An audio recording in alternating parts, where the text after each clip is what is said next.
Ang football ke 2015 singgo ke aga first ang tepa school pore mane football thungta na pro coach sini school mane khela masto bo ano nugui cricket thung ha ang football thung ha otai ke nang no bari mala sogla ha ke no bari ma do sports school ni coach rok pai selection na phaibe garo ang mane pro bai inuk jang ta ang karone ang agartala thangpi hai ni 2017 torai le ha orang ni nano bro selection na bai tak state level to first mo Asian Cup thangani orang ni nang national super cup thangai orang ni mane ang performance wa ka orang ni je mane coach rok selection hai rok uran sajagai na hata Tripura haste no karoi mane kubun haste o bo jaga thungjaka ang kene Bhopal Haryana Kashmir Delhi Andaman mane je thungtani kubun haste o je thungmani champion la bo jaga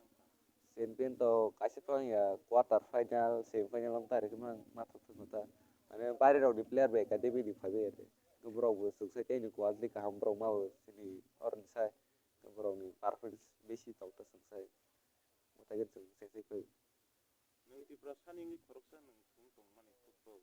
mane busu joro tele nini mane buthau bo ni kichu khaisen ang masuk ma yam tari ka sans mai thana re hi geta hoda cham tari ka ang sans mai mani this is the last ani Asian Cup super cup last best amane gorom tari ka sans mai thana kan ka sak thak sak ang jak om mai ka